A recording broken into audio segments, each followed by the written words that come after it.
많은 사람들은 회사를 떠나 카페나 음식점을 열면 자유와 수익을 동시에 얻을 수 있을 것이라 막연히 상상하며 창업을 꿈꾼다. 그러나 이 다큐멘터리는 그러한 기대가 어떻게 현실의 구조 앞에서 빠르게 무너지는지를 냉정하고도 교육적으로 보여주려 한다. 2025년 가을, 성수동의 한 카페 사장은 매장을 정리하며 다음 달이면 문을 닫을 것이라고 조용히 말한다. 그 카페는 월 매출 2천만 원을 기록했고 단골과 온라인 팔로워도 많았지만 결국 폐업이라는 결정을 피하지 못했다. 이유는 단순했다.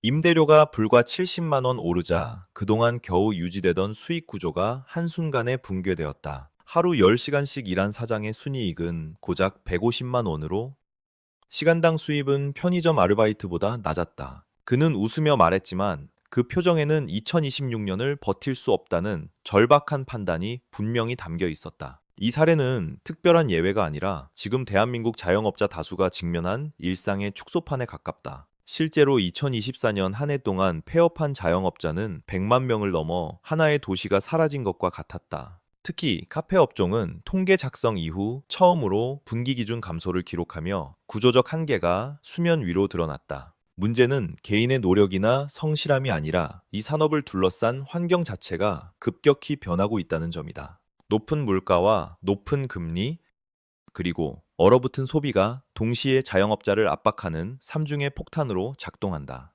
임대료는 평균적으로 큰 폭으로 올랐고 대학가와 핵심 상권일수록 그 상승 속도는 더욱 가팔라졌다. 인건비와 원재료 가격 역시 꾸준히 오르며 가게를 열어둘수록 손해가 누적되는 구조를 만들어낸다. 그렇다고 가격을 쉽게 올릴 수도 없는데 소비자들은 지갑을 닫고 선택을 극단적으로 줄이고 있기 때문이다. 이 다큐멘터리는 왜 열심히 해도 망할 수밖에 없는지를 감정이 아닌 구조의 언어로 설명하려 한다. 지금부터 다뤄질 이야기는 공포를 조장하기 위함이 아니라 생존을 위해 반드시 알아야 할 현실이다. 특히 창업을 고민하거나 이미 가게를 운영 중인 이들에게 이 내용은 선택이 아닌 필수 정보가 된다. 앞으로 등장할 여러 업종 사례들은 단순한 실패담이 아니라 반복되는 패턴과 경고 신호를 담고 있다. 이 흐름을 이해하지 못한다면 다음 폐업 통계 속 숫자는 또 다른 누군가의 이름이 될 수 있다. 첫 번째로 살펴볼 범주는 소비 습관의 변화로 인해 수요 자체가 줄어들며 서서히 사라지는 업종들이다. 이 범주의 핵심 특징은 아무리 성실하게 운영해도 고객의 발길이 구조적으로 끊긴다는 점이다.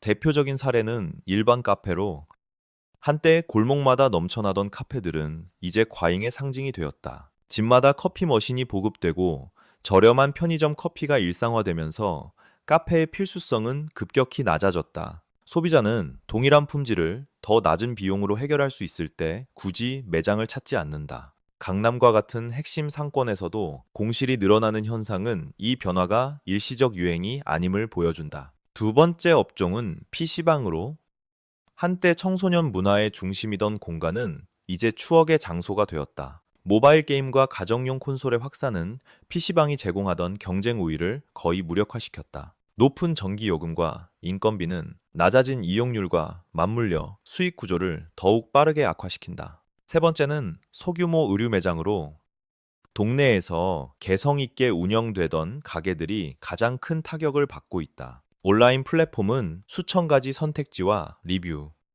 무료 반품이라는 강력한 무기를 소비자에게 제공한다. 반면 오프라인 소형 매장은 제한된 재고와 높은 가격이라는 약점을 동시에 안고 있다. 브랜드 파워가 없는 매장은 가격과 선택지에서 모두 밀리며 존재 이유를 잃어간다. 이 세 업종의 공통점은 노력의 문제가 아니라 소비자의 행동 자체가 완전히 바뀌었다는 사실이다. 친절함이나 인테리어 개선만으로는 이미 떠난 수요를 되돌릴 수 없다.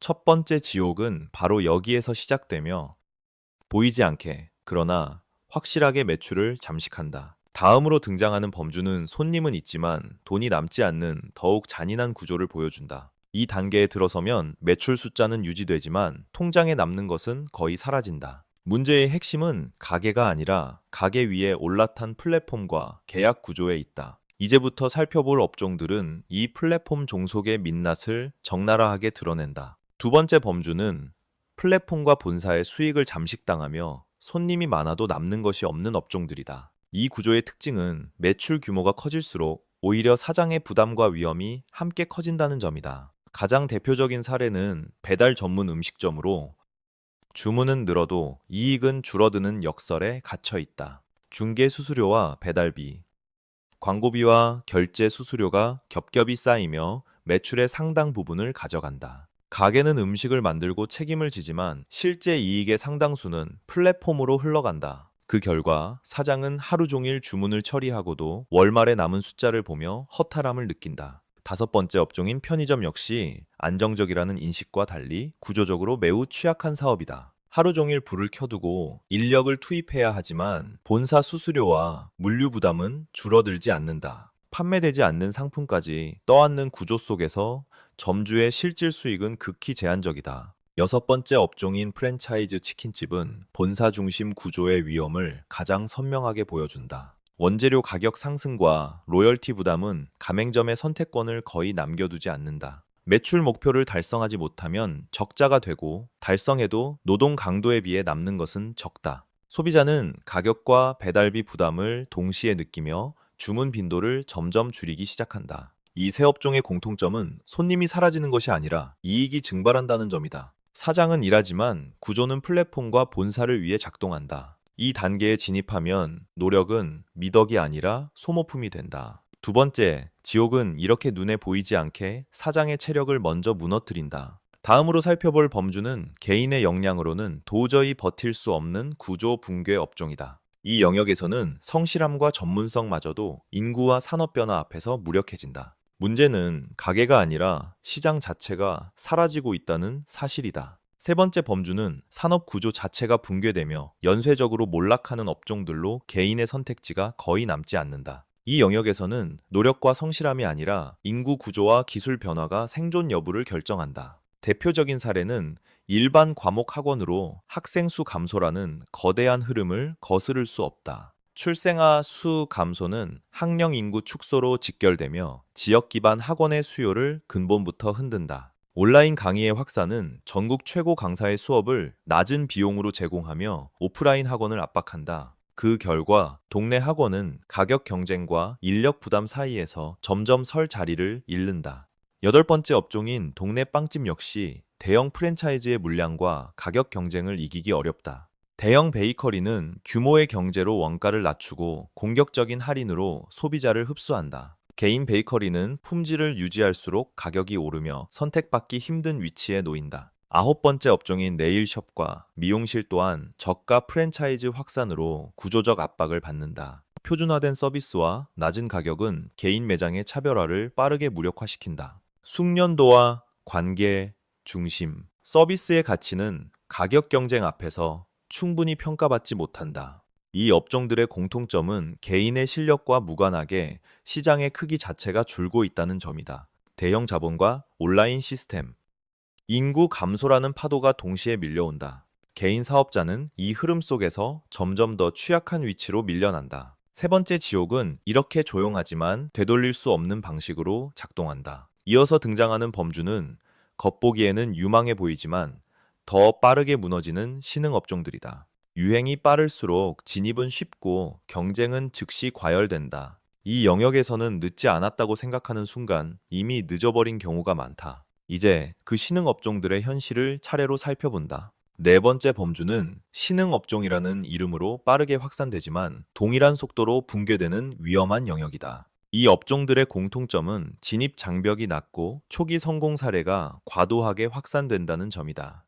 열 번째 업종인 무인 점포는 인건비 절감의 상징처럼 보이며 많은 예비 창업자를 끌어들였다. 그러나 관리와 보안, 시스템 유지 비용은 생각보다 크고 결국 사장이 직접 뛰어야 하는 구조가 된다. 소비자 신뢰가 조금만 흔들려도 매출은 즉각적으로 하락하며 회복에는 긴 시간이 필요하다. 무인이라는 이름과 달리 완전 자동화는 아니며 보이지 않는 노동이 계속 발생한다. 11번째 업종은 반려동물 관련 소규모 사업으로 빠르게 커진 시장만큼 경쟁도 과열되었다. 동네마다 비슷한 매장이 생기며 차별화는 어려워지고 가격 경쟁만 남는다. 대형 체인은 규모의 힘으로 원가를 낮추지만 개인 사업자는 같은 조건에서 싸울 수 없다. 12번째 업종인 소규모 스터디 카페 역시 겉보기의 안정성과 달리 취약한 구조를 안고 있다. 학생 수 감소와 대형 카페의 확장은 스터디 카페의 존재 이유를 빠르게 약화시킨다. 초기에는 조용하고 효율적으로 보이지만 공실이 늘면 고정비 부담이 그대로 드러난다.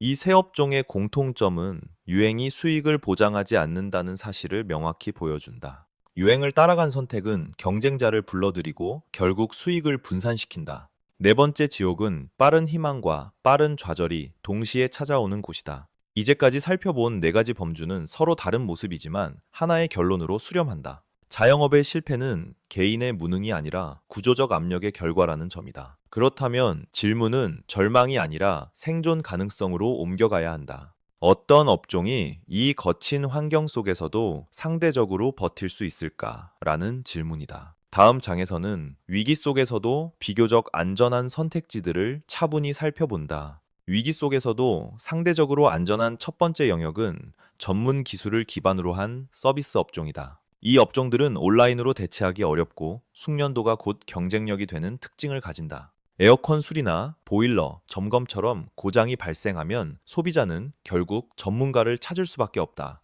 자동차 정비 역시 특히 전기차와 수입차 영역에서 전문 기술자의 수요가 꾸준히 증가한다. 이 분야의 가장 큰 장점은 신규 진입자가 적어 경쟁 강도가 상대적으로 낮다는 점이다. 기술 인력의 고령화는 숙련된 기술을 보유한 개인에게 더 큰 협상력을 제공한다. 두 번째 안전 영역은 필수 생활 서비스로 경기 변동과 상관없이 수요가 유지된다. 장례 서비스나 이사, 세탁과 같은 업종은 소비자가 선택을 미룰 수 없는 특성을 가진다. 고령화 사회로 진입할수록 이러한 서비스의 중요성은 더욱 커진다. 가격 경쟁보다는 신뢰와 품질이 선택의 기준이 되는 것도 이 영역의 강점이다. 세 번째로 주목할 영역은 시니어를 직접 대상으로 하는 산업군이다. 고령 인구의 증가는 돌봄과 건강, 이동과 여가에 이르는 다양한 수요를 만들어낸다. 실버 헬스케어와 요양 서비스는 장기적인 관점에서 안정적인 시장으로 평가된다.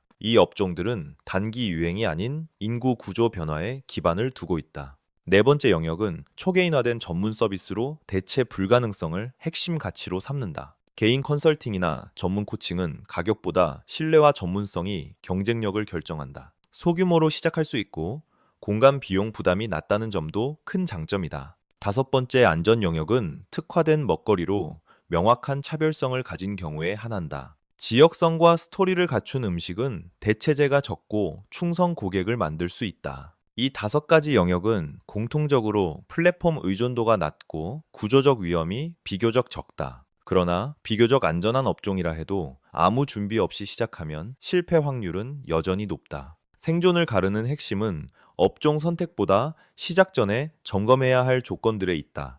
첫 번째 기준은 최소 3년을 버틸 수 있는 자본 여력의 존재 여부다. 초기 투자금만으로는 부족하며 운영 자금과 개인 생활비까지 포함한 현실적인 계산이 필요하다. 자영업은 첫 해의 자리를 잡기보다 손실을 감내하며 구조를 만드는 시간에 가깝다. 충분한 자본이 없다면 의욕은 빠르게 불안과 부채로 바뀐다. 두 번째 기준은 플랫폼 의존도가 일정 수준 이하로 통제 가능한지 여부다. 배달과 유통, 결제에서 플랫폼 비중이 커질수록 수익의 주도권은 사라진다. 수수료 인상에 대응할 수 없는 구조라면 사업의 지속성은 크게 흔들린다. 세 번째 기준은 온라인으로 완전히 대체될 가능성이 낮은지에 대한 점검이다. 클릭 몇 번으로 해결 가능한 서비스는 언젠가 가격 경쟁에 노출될 수밖에 없다. 직접 방문과 대면이 필수인 영역일수록 생존 가능성은 높아진다. 네 번째 기준은 주변 경쟁 밀도의 현실적인 확인이다. 반경 500m 안에 동일 업종이 과도하게 몰려 있다면 이미 레드오션일 가능성이 크다. 신규 진입은 경쟁을 심화시키고 기존 사업자와 함께 위험을 키운다. 다섯 번째 기준은 본인만의 전문성과 차별화 요소의 존재 여부다. 가격이 아닌 이유로 선택받을 수 있는 근거가 없다면 장기 생존은 어렵다. 이 다섯 가지 기준은 단순한 조언이 아니라 실패를 피하기 위한 최소 조건이다. 하나라도 충족되지 않는다면 시작을 미루는 것이 합리적인 선택일 수 있다. 다음으로는 이 모든 기준을 종합해 현재 자영업 환경의 본질을 정리한다. 지금의 자영업 환경은 개인의 의지보다 구조의 힘이 더 크게 작용하는 시대로 접어들었다. 과거에는 성실함이 경쟁력이었지만 이제는 구조를 읽는 능력이 생존의 조건이 된다. 임대료와 인건비, 원재료 비용은 동시에 상승하며 가게의 숨통을 점점 조여온다. 소비자는 줄어든 선택지 안에서 극단적인 가성비 또는 확실한 프리미엄만을 선택한다. 그 결과 중간 가격대에 위치한 대부분의 자영업은 설 자리를 잃는다. 이 과정에서 자영업자는 스스로를 탓하지만 문제의 근원은 개인이 아니다. 시장은 이미 포화 상태이며 새로운 진입은 기존 파일을 더 얇게 나눌 뿐이다. 플랫폼은 편리함을 제공하는 동시에 수익의 상당 부분을 흡수하는 구조를 고착시킨다. 이 모든 요소는 서로 연결되어 자영업자의 선택지를 지속적으로 제한한다. 결국 생존 여부는 노력의 양이 아니라 방향의 정확성에 달려 있다. 잘못된 방향에서의 노력은 속도를 높일수록 파산에 더 빨리 도달한다. 반대로 구조를 이해한 선택은 작은 규모에서도 안정성을 확보할 수 있다. 지금 필요한 것은 용기가 아니라 냉정한 판단과 정보에 기반한 결정이다. 특히 퇴직 이후 자영업을 고려하는 경우 위험은 배로 커진다. 한 번의 실패가 노후 전체를 흔들 수 있기 때문이다. 이 다큐멘터리는 선택을 막기 위해서가 아니라 더 나은 선택을 돕기 위해 존재한다. 위험을 정확히 인식하는 것은 포기가 아니라 전략의 시작이다. 준비된 철수 역시 실패가 아닌 합리적인 경영 판단이 될 수 있다. 이제 마지막으로 이 이야기의 핵심을 정리하며 결론으로 향한다. 다음 장에서는 지금까지의 내용을 한 문장씩 압축해 전달한다. 지금까지의 내용을 한 문장으로 요약하면 자영업의 실패는 개인이 아니라 구조가 만들어낸 결과다. 소비 습관 변화는 수요를 줄였고 비용 상승은 이익을 잠식했으며 경쟁 과잉은 선택지를 무너뜨렸다. 플랫폼과 프랜차이즈는 편리함 뒤에서 수익의 중심을 빠르게 흡수했다. 인구 감소와 고령화는 특정 업종의 기반 자체를 장기적으로 약화시키고 있다. 이러한 흐름을 무시한 채 과거의 성공 공식을 반복하는 것은 위험한 선택이 된다. 이제 자영업은 도전이 아니라 전략과 분석의 영역으로 완전히 이동했다. 열심히 하는 것보다 어디에서 어떻게 시작하느냐가 결과를 결정한다. 잘못된 업종 선택은 노력의 양과 무관하게 실패 확률을 높인다. 반대로 구조적으로 유리한 위치를 선택하면 작은 규모에서도 생존 가능성은 커진다. 중요한 것은 희망적인 이야기보다 냉정한 현실을 먼저 받아들이는 태도다. 현실을 인정하는 순간 비로소 선택의 자유가 생긴다. 자영업을 시작하지 않는 선택 역시 실패가 아니라 전략이 될 수 있다. 충분한 정보 없이 시작하는 용기는 더 이상 미덕이 아니다. 지금 필요한 것은 속도가 아니라 방향이며 감정이 아니라 데이터다. 이 다큐멘터리가 전하려는 메시지는 단순하고 명확하다. 구조를 읽지 못하면 누구나 실패할 수 있고, 구조를 읽으면 위험을 피할 수 있다. 선택의 책임은 개인에게 있지만 정보의 부족은 개인의 잘못이 아니다. 따라서 올바른 정보에 접근하는 것이 첫 번째 생존 전략이다. 마지막으로 이 이야기의 출발점이었던 한 카페 사장의 선택을 다시 떠올린다. 그는 실패가 아니라 더 큰 손실을 피하기 위해 문을 닫는 결정을 내렸다. 그 카페 사장의 선택은 실패 선언이 아니라 구조를 인식한 후 내린 합리적인 손절의 사례였다. 많은 자영업자는 끝까지 버티는 것을 미덕으로 여기지만 때로는 멈추는 용기가 더 큰 생존 전략이 된다. 문제는 대부분의 사람이 구조를 이해하기 전에 이미 모든 자원을 소진한다는 데 있다. 퇴직금과 대출금, 가족의 생계까지 걸린 상태에서의 창업은 선택이 아니라 도박에 가깝다. 특히 은퇴 이후 자영업은 재도전의 기회가 거의 없다는 점에서 위험이 극대화된다. 그럼에도 불구하고 자영업이 반복되는 이유는 잘못된 성공 신화가 여전히 유통되기 때문이다. 카페는 쉬워 보이고 치킨집은 안정적으로 보이며 편의점은 안전하다는 인식이 대표적이다. 그러나 이 인식들은 이미 현실과 괴리된 오래된 이미지에 불과하다. 시장은 변했지만 많은 예비 창업자의 판단 기준은 과거에 머물러 있다. 이 간극이 반복적인 실패를 만들어내는 핵심 원인이다. 따라서 가장 중요한 출발점은 나에게 맞는 업종이 아니라 살아남을 수 있는 구조를 찾는 일이다. 규모를 키우는 전략보다 위험을 관리하는 전략이 먼저 설계되어야 한다. 수익의 크기보다 손실의 한계를 명확히 정하는 것이 현대 자영업의 기본 조건이 되었다. 성공 사례보다 실패 사례를 먼저 분석해야 하는 이유도 여기에 있다.